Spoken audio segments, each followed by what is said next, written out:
নমস্কার সকল শ্রোতা বন্ধুরা, আমি উজ্জ্বল চলে এলাম আবারও একটি নতুন গল্প নিয়ে। তোমাদের এই চ্যানেল গল্প বাক্স আমার এই বিশ্ব বাংলার বিরাট গল্প ভাণ্ডার, সেই বিরাট গল্প ভাণ্ডারের মধ্যে দিয়ে আমরা তোমাদের জন্য নিয়ে আসি কিছু বিশেষ গল্প। তার মধ্যে থাকে ভূত প্রেতের গল্প, ভালোবাসার গল্প এবং প্রাপ্তবয়স্ক বন্ধুদের জন্যও গল্প। ঠিক তেমনই একটি গল্প নিয়ে আজও আমরা চলে এসেছি। আজ আমরা যে গল্পটি এনেছি সেটা সম্পূর্ণ প্রাপ্তবয়স্ক বন্ধুদের জন্য, তাই হেডফোন ইউজ করে গল্পটি শুনুন। আজকের গল্প যৌন স্পর্শ, পিন্টু বেরার লেখা। আশা করছি তোমাদের সকলের ভালো লাগবে। চলো কথা না বাড়িয়েই আমরা গল্প শোনানো যাক। ক্লাস 11-এ ভর্তির দিন একটা ফর্সা শান্তশিষ্ট মেয়েকে দেখেছিল সৈকত। মেয়েটার চোখে চশমা, একটু শরীর স্বাস্থ্য, কিন্তু মোটা বললেও চলে না। সেদিন তাকে দেখে সৈকতের অতটা কিছু মনে হয়নি, কারণ একে তো মেয়েটাকে অত সুন্দর দেখতে, তার উপর পড়াশোনায় ভালোই মনে হচ্ছে। তাই গার্লফ্রেন্ডের চিন্তা ভুল করেও মাথায় আসেনি যে ওই মেয়েটা ওর গার্লফ্রেন্ড হতে পারে। তবে সৈকত ওর দাদাকে আগে থেকেই চেনে। ভর্তির দিন মেয়েটা ওর দাদার সাথেই এসেছিল। ওর দাদা এই স্কুলে পড়েছে, তাই সৈকত চেনে। মেয়েটা স্কুলে ভর্তি হবার পর ওর দাদার সাথেই চলে যায়। সৈকতও স্কুলে ভর্তি হয়ে বাড়ি চলে যায়। প্রায় 2 বছর পর করোনা থেকে মুক্তি পেয়ে স্কুল খুলেছে, তাই ছাত্রছাত্রীরা বেশ আনন্দিত। কতদিন পর সবাই স্কুলে গেছে, একসাথে খাওয়া দাওয়া, মারপিট, হুড়োহুড়ি হচ্ছে। কিছুদিন স্কুলে যাওয়ার পর সৈকত জানতে পারলো ফর্সা বড় মেয়েটার নাম হলো অমৃতা। এভাবে বেশ কিছু সময় কেটে যায়। হঠাৎ একদিন সৈকত দেখলো ফেসবুকে তো একটা মেয়ে ওকে ফ্রেন্ড রিকোয়েস্ট পাঠিয়েছে। তারপরে সে চমকে গেল, সেই মেয়েটা পাঠিয়েছে অমৃতা। পরদিন স্কুলে গিয়ে সৈকত অমৃতাকে বলল, কি রে, খুঁজে খুঁজে ফ্রেন্ড রিকোয়েস্ট পাঠাচ্ছিস? কি ব্যাপার? কে এটা, পাগলটাও আছে নাকি? আহাগো, আমার কিউটি পাইটা, রাগ করলে? কি রে সৈকত, নতুন নাম দিলি নাকি অমৃতা? তবে নামটা বেশ ভালো, কিউটি পাই। এই অমৃতা, তোকে তাহলে এবার থেকে কিউটি পাই বলেই ডাকবো, নামটা হেব্বি আছে। কি যা তা বকছিস তোরা? দেখলি তো আমার নামের দেওয়া কত পাওয়ার। পরদিন স্কুল ছুটি ছিল। ফোন ঘাটতে ঘাটতে সৈকত ভাবলো অমৃতাকে একটা মেসেজ করে দেখবো রিপ্লাই দেয় কিনা। এই ভেবে মেসেঞ্জারে সৈকত অমৃতাকে লিখল, কি রে কিউটি পাই, সরি মানে অমৃতা, কি করছিস? কিছুক্ষণ পর অমৃতা রিপ্লাই দিল, এবার মেরে না গালটা ফাটিয়ে দেব। আমার নাম অমৃতা, আমাকে এই নামেই ডাকবি। আরে পাগলি, বন্ধু হোস বলেই তো বলছি, অন্য কেউ হলে কি বলতাম নাকি? আচ্ছা ঠিক আছে। শোনো বলছি একটা কথা, মানে তার একটা কথা ছিল, মানে ফোন নাম্বারটা দে না, যদি মেসেঞ্জারে অনলাইন না পাই তখন। কেন, প্রেম টেম করবি নাকি? ধুর ধুর, কোথায় তুই আর কোথায় আমি, দে না নম্বরটা। প্লিজ নাম্বারটা ওকে দিস না কেন। এরপর সৈকত আর অমৃতার হোয়াটসঅ্যাপে কি কথা হতে লাগলো। রোজ সকাল 6টা থেকে 7টা পর্যন্ত ওদের কথা হতো, বাকিটা স্কুলে। কারণ অমৃতার নিজের ফোন ছিল, কিন্তু সৈকত তার বাবার ফোন থেকেই কাজ চালাতো, কারণ সকাল 6টা থেকে 7টা পর্যন্তই সে তার বাবার ফোন হাতে পেত। এভাবে বেশ কিছুটা সময় কেটে যায়। দুজনের মধ্যে বন্ধুত্বের একটা ভালো সম্পর্ক গড়ে ওঠে। সৈকত একটা ফোন কেনে, যার ফলে তাদের মধ্যে কথাবার্তার সময়টাও বাড়ে। সেদিনই রাতটা ছিল নিউ ইয়ারে, চারিদিকে বাজি ফাটছে, বক্স বাজছে। রাত 12টার সময় সবাই সবাইকে নতুন বছরের শুভেচ্ছা জানাতে হ্যাপি নিউ ইয়ার মেসেজ পাঠাচ্ছে। সৈকত একই কাজে ব্যস্ত। সব বন্ধুদেরকে সে শুভেচ্ছা জানাচ্ছে। হঠাৎ সেই সময় অমৃতা সৈকতকে একটা অন্যরকম মেসেজ করলো। অমৃতা সৈকতকে মেসেজে বলল, একবার ফোন করতে পারবি, কিছু কথা আছে, প্লিজ যাই হোক করে একবার ফোনটা কর। সৈকত অমৃতাকে মেসেজে রিপ্লাই দিল, এত রাতে কিছু হলো নাকি রে? তুই কর না, বলছি তারপর। এরপর বাড়ির ছাদের গেটটা আস্তে আস্তে খুলে ছাদে গিয়ে ফোনটা করতেই অমৃতা বলল, একটা কথা বলবো। হ্যাঁ বল না, ওই জন্যই তো ফোন করলাম। সত্যি বলতে মানে আর কি, তোকে ভালোবেসে ফেলেছি, সত্যি বলছি। আর আমার মনে হলো কথাটা এখনই বলা দরকার। কি? কেন প্র্যাঙ্ক করছিস? কোথায় তুই আর কোথায় আমি? আমার 3-4টে বন্ধু তো অলরেডি তোকে প্রপোজ করার জন্য রেডি হচ্ছে, আর তুই বলছিস নাকি তুই আমাকে ভালোবাসিস? বিশ্বাস কর সৈকত, সত্যি বলছি, তোকে ভালোবেসে ফেলেছি। এভাবে বলার পর সৈকত আর কিছু বলতে পারল না। বেশ কিছুক্ষণ পর সৈকত বলল, ঠিক আছে, বিশ্বাস করছি, তবে তোকে গার্লফ্রেন্ড হিসেবে পাবো এটা আমি কল্পনাও করিনি। এরপর প্রায় 1 মাস কেটে যায়। দুজনের মধ্যে মেসেজের বদলে ফোনে কথা হতে শুরু হয়। এভাবে বেশ ভালোই কাটছিল সময়টা। সৈকতও এই সম্পর্কটা নিয়ে একটু সিরিয়াস হতে শুরু করে। হঠাৎ একদিন কোনো কারণে সৈকত কলকাতা গেছিল। বিকেলের ট্রেনে একাই বাড়ি ফিরছিল। সিঙ্গুর স্টেশন থেকে ট্রেনটা বেরোনোর সাথে সাথেই দেখলো অমৃতা ফোন করছে। ফোনটা তুলতেই অমৃতা বলল, তুই আমাকে সত্যি ভালোবাসিস তো? আমাকে ছেড়ে কোনোদিনও যাবি না তো? আমি সত্যি তোকে ভীষণ ভালোবাসি রে। আরে কি হলো, কাঁদছিস কেন? দাদা আমাদের ব্যাপারটা সবটা জেনে গেছে। আমার ফোনে সব মেসেজ দাদা দেখে নিয়েছে। মানে তোর ফোনের মেসেজ তোর দ্বারা কি করে পড়বে? আসলে দাদা নিজের ইমেল আইডি দিয়ে আমার ফোন খুলে দিয়েছে, তাই জন্য আমার ফোনে সব কিছু দেখতে পায়। তা বলে তোর নিজের প্রাইভেসি বলে কিচ্ছু নেই?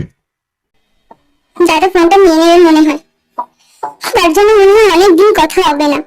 শুধু একটা কথাই তোকে বলবো, আমাকে ছেড়ে যাস না, সত্যি তোকে অনেক ভালোবাসি রে। দাদা আসছি, ফোনটা রাখছি। এই বলে অমৃতা ফোনটা কেটে দিল। কান থেকে ফোনটা নামিয়ে সৈকত ভাবলো, এসব প্রেম ভালোবাসা আমাদের জন্য নয়। ভাগ্যিস অমৃতাকে গভীরভাবে ভালোবাসে ফেলিনি।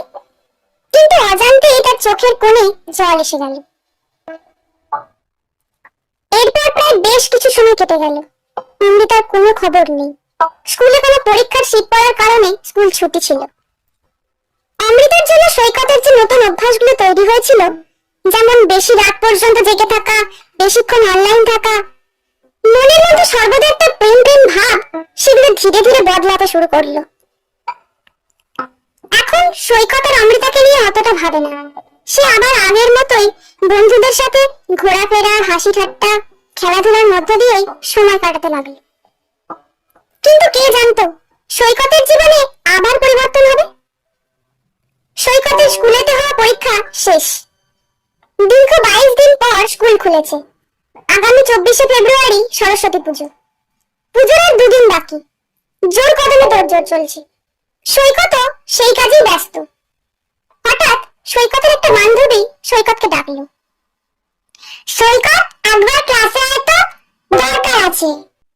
আরে বাবা, কাজ করছি তো নাকি, এখন যেতে পারবো না।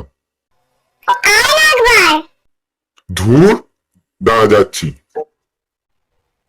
ক্লাসে গিয়ে সৈকত দেখলো অমৃতা বেঞ্চে বসে কাঁদছে। সৈকত ক্লাসে ঢুকতেই অমৃতা ওর সামনে এসে বলল, তুই আমাকে কেন এড়িয়ে এড়িয়ে চলছিস? আমি সত্যি বলছি, দাদা ব্যাপারটা জেনে গেছিল, তাই তোর সঙ্গে বেশ কিছুদিন যোগাযোগ রাখতে পারিনি। কিন্তু তুই শেষ যেদিন ফোন করলি, সেদিন দাদা আমার ফোনটা নিয়ে নিয়েছিল। তারপর দাদার সঙ্গে অনেক ঝগড়া অশান্তি করার পর আমি ফোনটা পেয়েছি। কিন্তু তুই তো আমাকে ব্লক করে দিয়েছিস। আমি তোর সঙ্গে অনেক চেষ্টা করেও যোগাযোগ করতে পারিনি। বিশ্বাস কর আমাকে, বিশ্বাস কর, আমি সত্যি তোকে ভীষণ ভালোবাসি রে। অমৃতার জল ভরা চোখের দিকে তাকিয়ে অমৃতার এই কথাগুলো শুনে সৈকতের চোখে জল এসে গেল। ওর মনে হলো আগেও যা যা ভেবেছিল সেই সব কিছু মিথ্যে। অমৃতা সত্যি ওকে ভালোবাসে। এরপর অমৃতার চোখের জল মুছিয়ে দিয়ে সৈকত বলল, বড্ড ভুল হয়ে গেছে রে, আর কোনোদিনও এরকম হবে না, সত্যি বলছি। ওহো, সেই তো গুরু, ভালোই তো হচ্ছে। তুই চুপ করবি?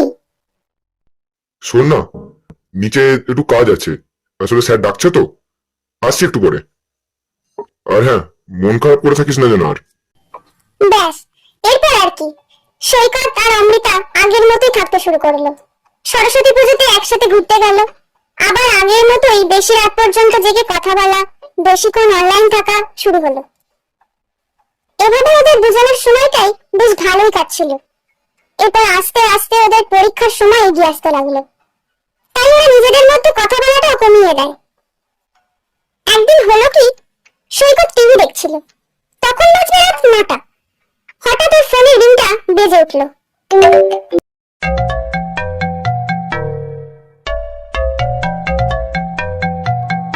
রাত 9টার সময় হঠাৎ সৈকতের ফোনের রিংটা বেজে উঠল। ফোনটা ধরতেই একটা মহিলা কণ্ঠস্বর বলে উঠল, কি রে, কি করছিস? এই তো রে, টিভি দেখছিলাম। আমি তো ভাবলাম যে আজ আর কথাই হবে না, তোর দাদা এসেছে বললি তো, তাহলে ফোন করলি। আমার আর সত্যি ভালো লাগছে না। আমি সত্যি তোকে কোনোদিন চিট করতে চাইনি। তোকে অনেকটা ভালোবাসি রে। কোনোদিন আমার ছেড়ে যাবি না তোরে? হে বাবা, কি হলো, কাঁদছিস কেন? কেউ কি কিছু বলেছে, বকেছে নাকি রে? একটা কথা বলার ছিল, কি করে বলবো বুঝতে পারছি না। আরে বল না, কিছু মনে করবো না, বল। দেখ, তোকে তো বলেছি যে দাদা কলকাতা কলেজে পড়ে, শনি রবিবার বাড়ি আসে আবার চলে যায়। হ্যাঁ, জানি তো, কি হয়েছে তাতে? আজ দাদার বাড়ি আসতে 8:30 বেজে গেছিল, ট্রেন লেট ছিল। বাড়ি এসে আমাকে বললো, বোন, মাথায় যন্ত্রণা হচ্ছে, একবার উপরে হাতে একটু টিপে দিবি? মা নিচে রান্না করছিল। একটু পরেই ওপরে যাই, গিয়ে বিছানায় বসতেই ও আমার কোলে মাথাটা রেখে ফোন মারছিল। আমি মাথা টিপছিলাম, একটু পরেই ফোনটা হাত থেকে রেখেই আরে বল না গো, কাঁদছিস কেন, বল, কই রে? একটু পরেই ফোনটা হাত থেকে রেখে আমার বুকে আচমকা হাত বোলাতে লেগে গেল। হাত দিয়ে আস্তে আস্তে বুকের মতো প্রেসার দিতে লাগলো জামার উপর। সঙ্গে সঙ্গে আমি হাতটা সরিয়ে দিই, বিছানা থেকে নেমে পড়ি। মানেটা কি, এসব কি বলছিস তুই? আমি তো ভাবতেও পারছি না। ছি, তোর মাকে কিছু বলিস নি এসব নিয়ে? মা বিশ্বাস করবে না, আমাকে ভুল বুঝবে, মারবে। তাহলে মাকে একবারও জানাবি না? হাহ, আমায় ভুল, তোকে হয়তো এতটা বিশ্বাস করা আমার ঠিক হয়নি। আমার মনে হয় আমাদের সম্পর্কটা এত দূর পর্যন্তই ছিল। হাহ, ভালো থাকিস, আর কি বলবো।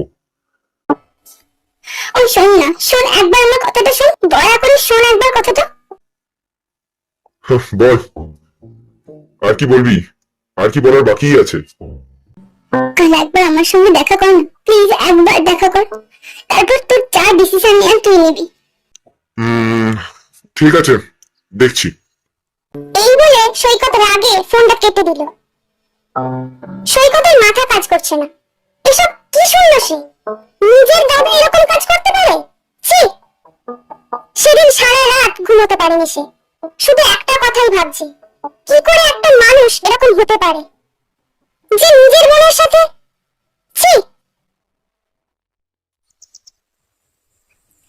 পরদিন সকালে সৈকত ভাবলো যে আজ রাকেশের বাইকটা পাওয়া যেতে পারে, তাই বাইকে করে একটু দূরে গিয়ে একটা ফাঁকা কোথাও বসে এসব নিয়ে কথা বলা যাবে। হ্যালো, হ্যালো, হ্যাঁ, কোথায় আছিস? বাড়িতে রে, কেন, কিছু দরকার ছিল? বলছি মানে কি, বিকালবেলা একবার তোর বাইকটা পাওয়া যাবে? কোথাও যাবি নাকি? তেমন কিছু না, একটু দরকার ছিল আর কি।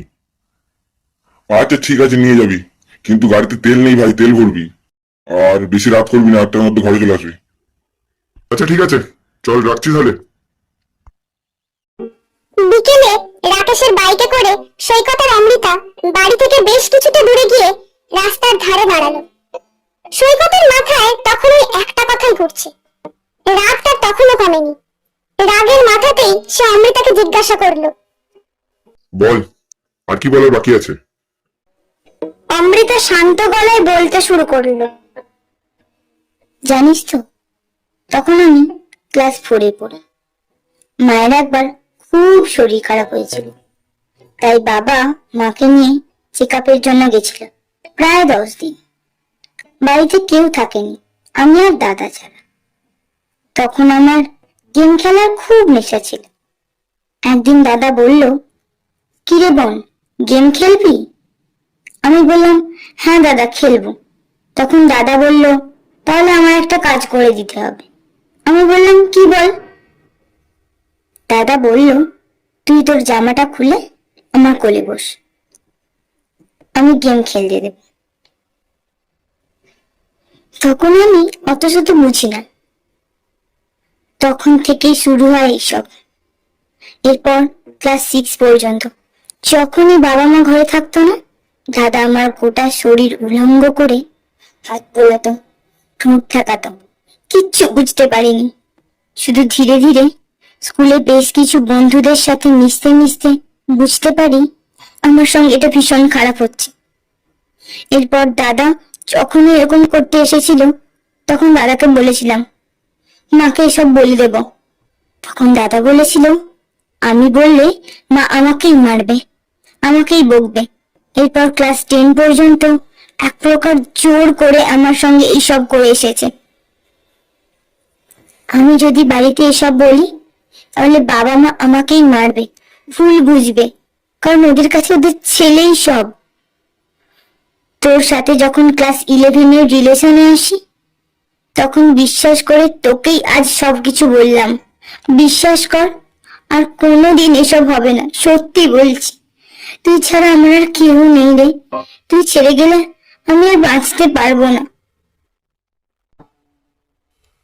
এরপর বেশ কিছুক্ষণ দুজনেই চুপ, দুজনের চোখে জল। কিছুক্ষণ পর সৈকত চোখের জল মুছে অমৃতার হাত দুটো শক্ত করে ধরে বলল, না রে, আমারই ভুল ছিল হয়তো। তুই চাইলে এটা আমার থেকে লুকিয়েও যেতে পারতিস, কিন্তু কিন্তু সত্যি আমাকে ভালোবাসিস আর আমাকে বিশ্বাস করিস বলেই হয়তো আমাকে বললি। আমি কোনোদিনও তোকে ছেড়ে যাব না, সত্যি বলছি। তবে শেষে একটাই কথা বলবো, এমন আর কোনো কাজ করিস না যাতে আমাদের সম্পর্কটা শেষ হয়ে যায়। না রে, আর কোনোদিন হবে না, বিশ্বাস কর। আমার তো দাদার সঙ্গে থাকার কোনো ইচ্ছাই নেই। বাবা মার জন্য ওই ফোঁটাটাই দেওয়া। সত্যি বলছি, ওর সঙ্গে থাকার আমার কোনো ইচ্ছা নেই। এরপর দুজনে একসাথে বেশ কিছুক্ষণ সময় কাটানোর পর বাড়ি ফিরে আসে। পরদিন সকালে অমৃতার পাড়ার এক বান্ধবীর থেকে সৈকত জানতে পারে যে অমৃতাদের বাড়িতে খুব ঝামেলা হয়েছে। রাতে অমৃতাকে ফোন করতেই সৈকত জানতে পারে গতকাল রাতে বাড়ি ফিরে অমৃতা ওর দাদার ব্যাপারে ওর মাকে সব জানিয়েছে। প্রথমে ওরা বিশ্বাস না করলেও ভালো করে বোঝানোর পর অমৃতার মা অমৃতার বাবাকে সব বলেছে। ওর বাবা ওর দাদাকে ঘর থেকে বার করে দিয়েছে, এমনকি এও বলেছে বাড়াবাড়ি করলে পুলিশকে খবর দিতে বাধ্য হবে। সৈকত বুঝতে পারল যে ওর জন্য অমৃতা সাহস পেয়েছে, ছোটবেলা থেকে চলে আসা অন্যায়ের বিরুদ্ধে প্রতিবাদ করেছে। আজকের গল্প এখানেই শেষ হলো। কেমন লাগলো তোমাদের গল্পটি? অবশ্যই আমাদেরকে জানাও কমেন্টের মাধ্যমে। আমাদের ভুল ত্রুটিগুলোকেও জানাতে ভুলো না কিন্তু, কারণ তোমরা জানালেই আমরা বুঝতে পারি আমরা কি ভুল করছি। তাই অবশ্যই কমেন্ট এবং লাইকের মাধ্যমে আমাদেরকে বুঝিয়ে দাও। অবশ্যই সাবস্ক্রাইব করে আমাদের পাশে থাকো। দেখা হচ্ছে পরবর্তী গল্পে।